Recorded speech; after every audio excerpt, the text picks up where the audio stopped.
से बोलो हालेलुया। इस वचन को मेरे पीछे दोहराइए। जो भी ईसा मसीह में है वो एक नई सृष्टि है। जो भी ईसा मसीह में है वो एक नई सृष्टि है।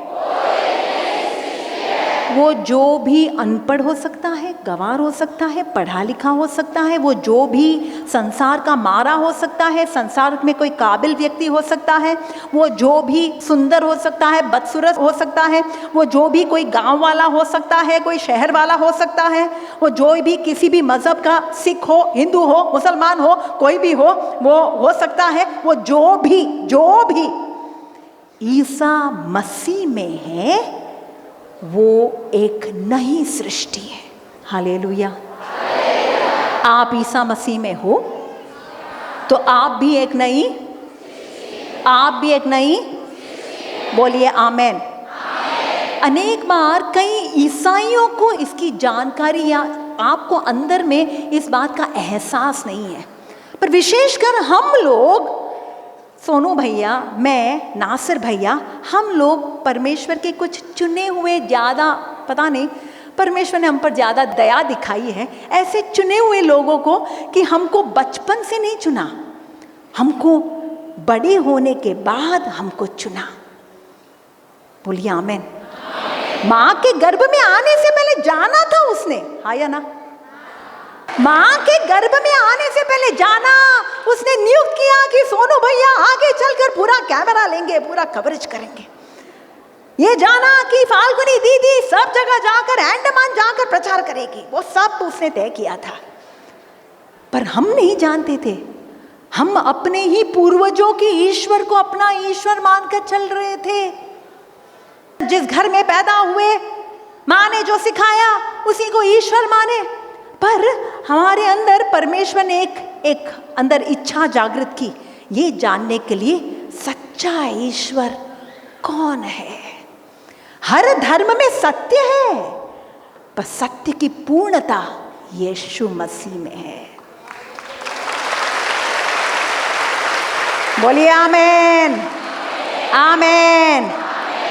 तभी तो यीशु ने कहा, मार्ग सत्य जीवन मैं हूं, मार्ग सत्य जीवन मैं हूं, कोई भी पिता के पास मुझसे हुए बगैर नहीं जा सकता। पिता के पास जाने के लिए आप किसी भी मजहब के क्यों ना हो, किसी भी धर्म के क्यों ना हो, किसी भी जात के क्यों ना हो, आपको यीशु के द्वारा ही जाना पड़ेगा। बोलिए आमेन, हालेलुया। इसलिए उस प्रभु ने हम पर ज्यादा कृपा दिखाई, हमें कहीं से बुलाया, चुना और अपने दरबार में स्थापित करके अपनी सेवकाई के लिए अब इस्तेमाल कर रहा है। बोलिए आमेन, हालेलुया, हालेलुया। पुराना सब कुछ चला गया, बोलो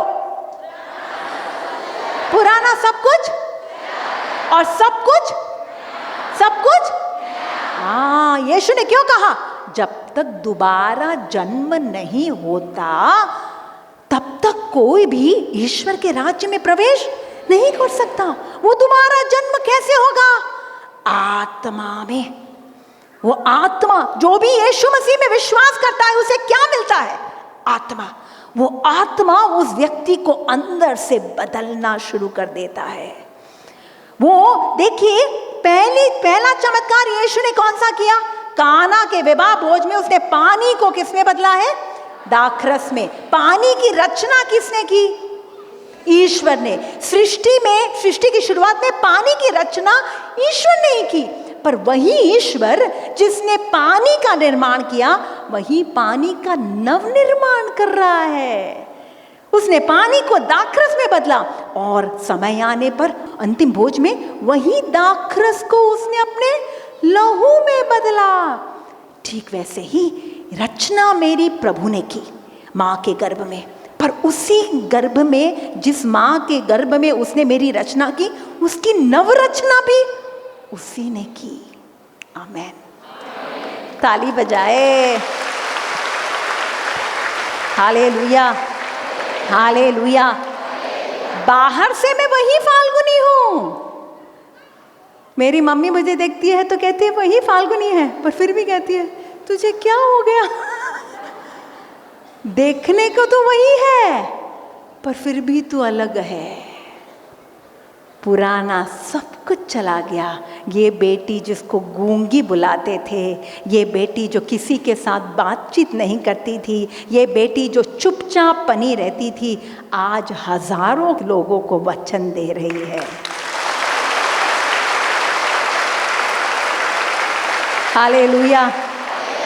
इसलिए मेरी मम्मी फादर लोगों को मिलकर कहती है आपने मेरी बेटी को क्या कर दिया? उनको लगता है फादर ने किया, पर वो फादर नहीं, पिता ईश्वर ने यीशु के द्वारा कार्य किया है। हालेलुया। ए बोलिए हालेलुया, हालेलुया। परमेश्वर ने जो कार्य मेरे जिंदगी में किया ना, उसके बारे में जब जब मैं सोचती हूँ मेरे आंखों में बस आंसू ही बहते हैं। क्योंकि अगर वो मुझे नहीं बचाते, वो मुझे नहीं इस तरीके से अपनाते ना, पता नहीं मैं कहाँ होती, पता नहीं कहाँ मैं टूटी पड़ी होती, पता नहीं मैं जिंदा भी होती। क्योंकि ज़िंदगी के इस इतने बड़े दुख भरे दौर से मैं गुजरी, पर उन दुखों में उसने मुझे नहीं छोड़ा, उसने मुझे नहीं त्यागा, और उसने मुझे संभाल लिया। Hallelujah, hallelujah. घर के लोगों ने त्यागा, परिवार वालों ने छोड़ा, अपनों ने मुझे पराया कर दिया, पर जिस पत्थर को कारीगरों ने नकारा, वही कोने का पत्थर बन गया। हालेलुया। अरे बोलिए हालेलुया। और ये कार्य कौन करता है? केवल ईश्वर करता है। वो टूटे हुए लोगों में से भी एक सुंदर कुछ बना देता है। इसलिए आज हम जब आपको अपनी गवाही बताएंगे, प्लीज आप यही देखना, ईश्वर ने एक मामूली सी एक बेटी के जिंदगी में क्या काम किया है। तब आपको उसकी महानता के बारे में एहसास हो जाएगा और पता चलेगा आप भी उसी महान ईश्वर के संतान हो। वो कार्य वो आपकी जिंदगी में भी करेगा। बोलिए आमेन, आमेन। हर एक साक्षी का एक ही उद्देश्य है, आप यीशु को जानो, यीशु की महानता, उसकी कृपा, उसके अनुग्रह, उसके प्यार, उसकी असीम दया को जानो और उसके और करीब आ जाओ। और दूसरा साक्षी का और कोई अर्थ ही नहीं। यीशु ने क्या कहा? तुम रुके रहोगे, तुम्हें आत्मा मिलेगी और तुम मेरे लिए साक्षी बन जाओगे, है ना। हम सबको साक्षी बनना ही है, यीशु के लिए जीवन जीना ही है, तो ही तो लोगों को पता चलेगा कि वाकई में यीशु हमारे प्रभु है। बोलिए amen, amen. Hallelujah, hallelujah, hallelujah. एक दूसरे को बोलिए हम एक नई सृष्टि है। एक दूसरे को बोलो हाल हम एक नई सृष्टि है, पुराना सब कुछ चला गया है, सब कुछ नया हो गया है। Hallelujah, hallelujah, hallelujah. एक दूसरे का हाथ थामिए और कहना चलो बैठ जाते हैं।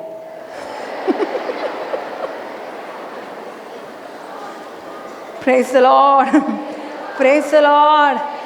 साक्षी तो बहुत लंबी है मेरी, बहुत लंबी साक्षी है। मैं कुछ ज़िंदगी की कुछ महान अहम घटनाओं के बारे में बतलाऊंगी। घटना के दरमियान बहुत कुछ हुआ है, पर सब कुछ बतलाने को जाऊं तो 1 घंटा तो क्या, 1 दिन भी बहुत कम पड़ेगा। Hallelujah, hallelujah. पर सब में एक ही बात जानना, आप मेरी ओर मत देखना, मेरे अंदर जो ईश्वर कार्य कर रहा है उसकी ओर देखना, नहीं तो मेरी साक्षी का कोई अर्थ नहीं है। आमेन, हालेलुया। पैदा हुई बंबई में, पैदा हुई, गुजराती हूँ पर पैदा हुई बंबई में। पूर्वज सारे गुजरात के, माता पिता बंबई में आए, पैदा वहाँ हुई, परवरिश वहाँ हुई, पली बड़ी वहाँ, पढ़ाई वहाँ हुई, शादी भी वहीं हुई, पर अब रह रही हूँ केरल में, अब रह रही हूँ और अब आई हूँ अंडमान में। हालेलुया, बोलो हालेलुया, हालेलुया। पली बड़ी एक हिंदू गुजराती परिवार में, बचपन से माता पिता ने आध्यात्मिक जीवन के बारे में धार्मिक जीवन के बारे में सबको सिखाया था।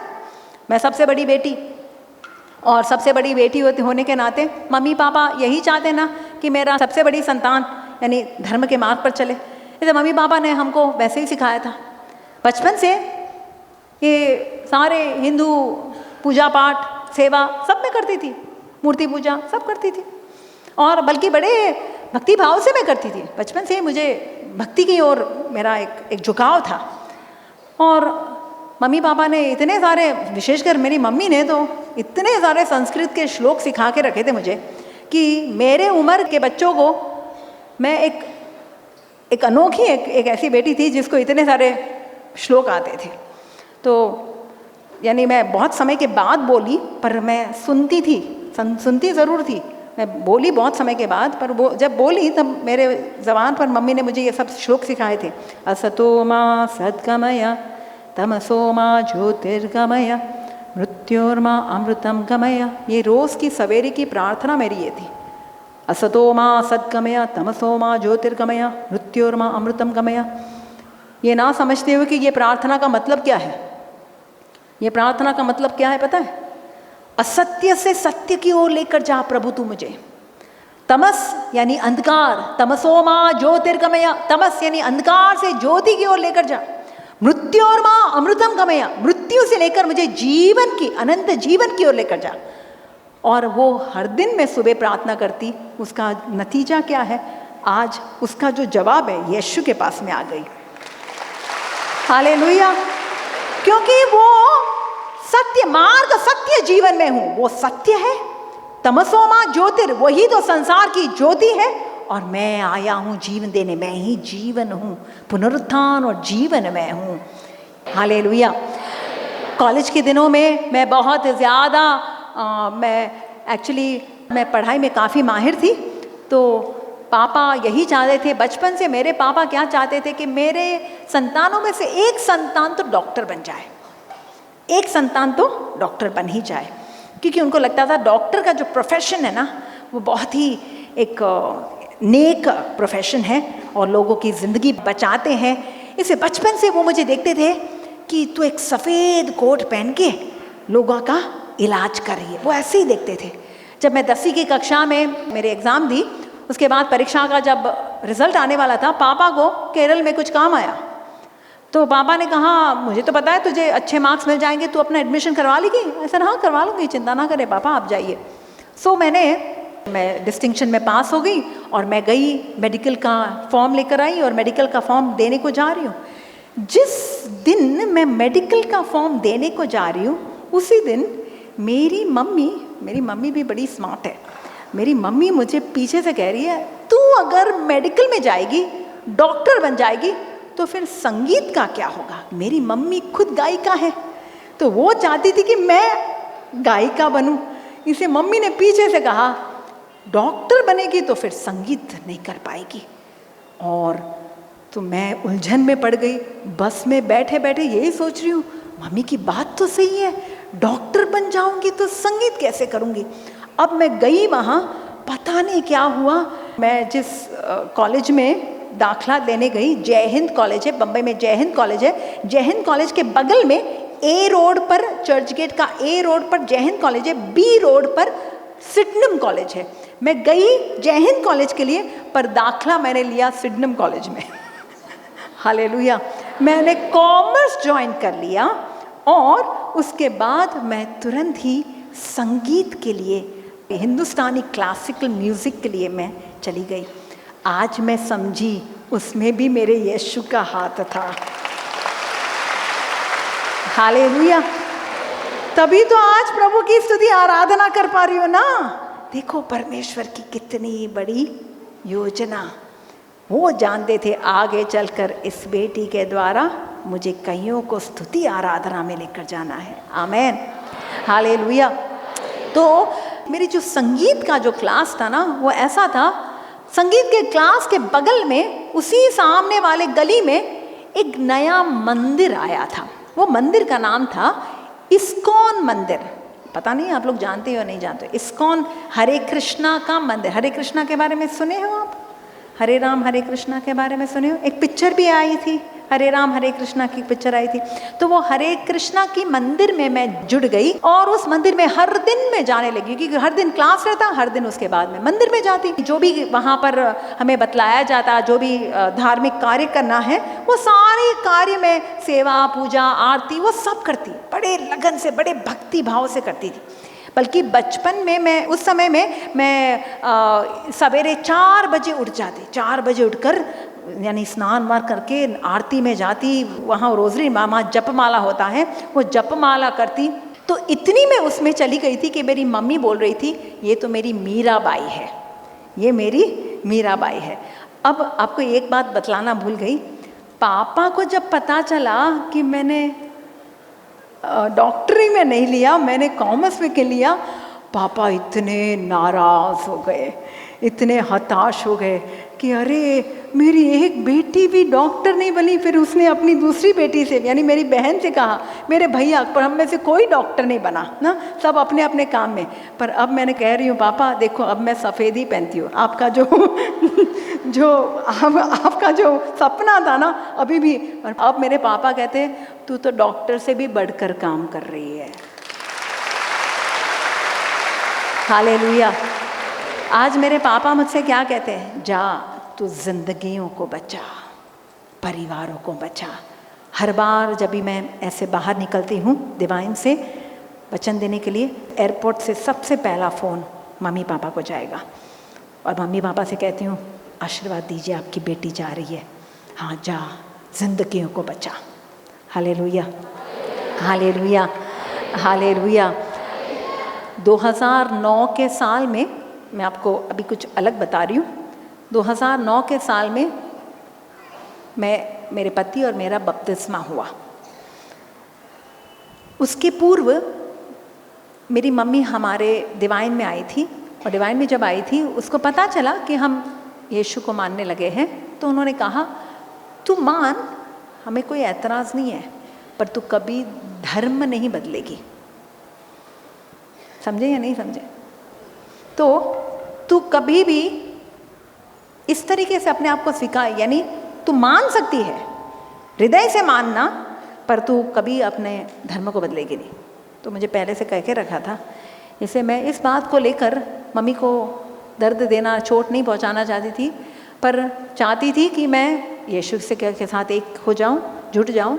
इसलिए मेरे पति और मैंने, हम दोनों ने चुपचाप बपतिस्मा लिया, किसी को बताया नहीं। फादर अगस्तिन ने हमारा बपतिस्मा किया डिवाइन ध्यान केंद्र में, और हमारे बपतिस्मा के ये खासियत थी, फादर अगस्तिन हमको बता रहे थे कि फाल्गुनी, हम ईसाइयों को जो कृपा मिलती है ना, जो संस्कार की जो कृपा मिलती है, वो एक समय पर एक ही कृपा मिलेगी, एक ही संस्कार मिलेगा, पर तुम दोनों को परमेश्वर ने अलग तरीके से चुना है। तुम दोनों को प्रभु एक ही समय पर 5 संस्कार साथ में देने वाला है। Hallelujah hallelujah. तो बपतिस्मा का संस्कार मिला, उसके बाद दृढ़ीकरण का संस्कार, पासिका संस्कार तो माना ही जाता है, परम प्रसाद का संस्कार, और अभी अभी जन्म हुआ और तुरंत शादी भी हो गई, शादी का भी संस्कार हो गया। Hallelujah hallelujah. तो हमारा ये होने के बाद मेरे अंदर एक बोझा ये था, क्योंकि मैं कभी भी मम्मी से कोई बात छिपाती नहीं थी, तो बोझा ये था कैसे उनको बताऊं। बताना है पर चोट नहीं पहुंचानी है, क्योंकि फादर अगस्तिन ने हमको ये बतलाया था, कुछ भी कर लो तुम अपनी माँ को बदल नहीं सकती, तुम अपने पापा को बदल नहीं सकती, क्योंकि ये तो प्रभु ने तय किया है कि वो तुम्हारी माँ और पापा है। तुम यीशु को मान रहे हो, पर तुम्हारे माँ, यीशु ने ही तो तय किया है ना कि वो तुम्हारे माँ बाप होंगे, तो उसको तुम कैसे बदल सकते हो? तो मत बताओ, शांति से प्रेम से तुम व्यवहार करती जाओ और ऐसे ही जीवन जियो। पर मेरे अंदर ये बोझा था। अब परमेश्वर वाकई में इतनी सुंदर तरीके से काम करता है ना कि हम हैरान हो जाते हैं। यीशु ने क्या कहा, मेरा ये वचन मुझे कचोकता था। यीशु ने कहा जो लोगों के सामने मुझे कबूल करेगा, मैं भी पिता के सामने उसको कबूल करूंगा। लोगों के सामने कोई मुझे इनकार करेगा तो पिता के सामने भी मैं उसे इनकार करूंगा। क्यों मैं अपने परिवार के सामने क्यों ना कबूल करूं कि यीशु मेरे मसीहा है, यीशु मेरे प्रभु है। ये मुझे बात बहुत कचोटती थी। अब एक दिन हुआ क्या, हम गए, फादर अगस्तिन और हमारा टीम, हम गए थे बम्बई में एक रिट्रीट। मेरी मम्मी पापा अभी भी बम्बई में है, तो हम रिट्रीट के लिए गए। और उस समय हम पूरा 9 से 9 का रिट्रीट था, इसलिए हम वहाँ से घर पे तो जा ही नहीं सकते थे माता पिता को मिलने। तो मम्मी पापा ने कहा कोई बात नहीं, हम तुझे मिलने आ जाते हैं। तो मेरा पूरा परिवार आया, मेरी बहन आई, मेरी भाभी आई, मेरा सब लोग आ गए। ओके, अब वो रिट्रीट ऐसी थी, चर्च में हम वचन दे रहे हैं और बाहर संध्या समय बाहर एक बड़ा सा पंडाल बांधा जाता, बड़ा सा ग्राउंड है, और उस ग्राउंड में फिर शाम को जो रिट्रीट है वो बाहर होती थी, क्योंकि दोपहर को इतने सारे लोग नहीं आते, पर शाम को और अधिक, क्योंकि बम्बई में तो सभी लोग नौकरी करने वाले लोग हैं, तो शाम को आते थे। अब शाम को जैसे यहाँ पर स्टॉल लगा है सीडी का स्टॉल, वैसे ही वहाँ पर भी सीडी का स्टॉल लगा। अब मेरा प्रवचन खत्म हुआ, मम्मी मुझे मिलने आई, मेरा प्रवचन खत्म हुआ और हम मम्मी पापा सब लोग आए और हम सब बाहर निकले। जैसे ही बाहर निकले उनके साथ बैठने के लिए कि वो सीडी स्टॉल से गुजरे। जब सीडी स्टॉल से गुजरे तो उन्होंने देखा मेरी सीडी है, और मेरी सीडी पर नाम क्या है, फाल्गुनी फॉस्टीना। क्या नाम है? मेरा बपतिस्मा का नाम फॉस्टीना है। मेरा पहला नाम फाल्गुनी है, पर मेरा बपतिस्मा का नाम फॉस्टीना है। तो वहाँ लिखा है फाल्गुनी फॉस्टीना। मम्मी ने देखा मेरा तस्वीर है, मेरा फोटो है, और नीचे लिखा है फाल्गुनी फॉस्टीना। तो तुरंत मुझे ये सवाल पूछा, ये फॉस्टीना कौन है? अब आप समझ गए होंगे, मैं तो यही सोच में पड़ गई, जवाब क्या दूं, क्या जवाब दूं? झूठ तो बोल नहीं सकती, किस मुंह से झूठ बोलूं? मैं झूठ तो बोलूंगी नहीं, कैसे होगा? इतनी मैं घबरा गई कि क्या बोलूं। फिर मैंने कहा मम्मी वो मेरे बपतिस्मा का नाम है। अब मम्मी बपतिस्मा क्या होता है? मम्मी ये पूछ रही है बपतिस्मा क्या होता है, उनको तो पता नहीं। अब मेरी जो भाभी है वो कॉन्वेंट में पढ़ी है, तो उसको पता है बपतिस्मा किसको। फालूदी, आपने धर्म परिवर्तन किया, बपतिस्मा लिया है? तो मेरी मम्मी उसको देख रही, उनका नाम है दिशा, मेरी भाभी का नाम है दिशा। दिशा क्या बोल रही है तू? मम्मी वो ईसाई बन गई है, वो मसीह बन गई है। तो मम्मी मुझे देखने लगी ऐसे अवाक कि क्या बोले। फिर कह रही है तू खुश है ना? मैं भी खुश हूं। हालेलुया। मैं तो हैरान कि मुझे तो इतनी घबराहट हो गई थी उस समय कि क्या बताऊंगी, कैसे मम्मी का क्या, यानी उसका परिणाम क्या, तो उसका वो किस तरीके से रिस्पॉन्ड करेगी। और फिर पीछे से मेरी बहन मुझे कह रही है मम्मी देख, जब से फाल्गुनी फॉस्टीना बनी है उसकी सीडीज निकल रही है।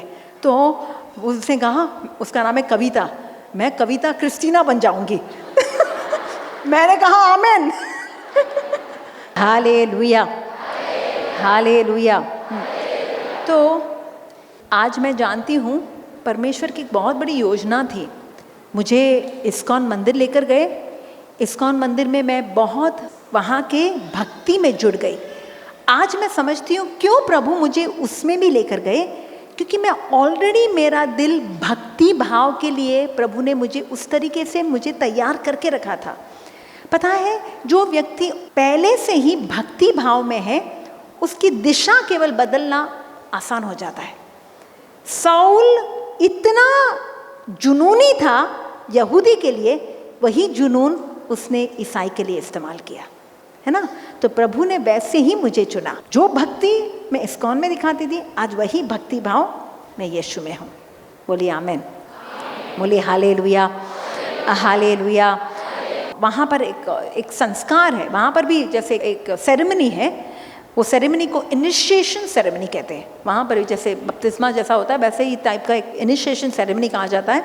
और उस इनिशिएशन सेरेमनी के लिए अनेक बार मेरा नाम लिखा जाता, क्योंकि उस व्यक्ति की तैयारी करनी पड़ती है।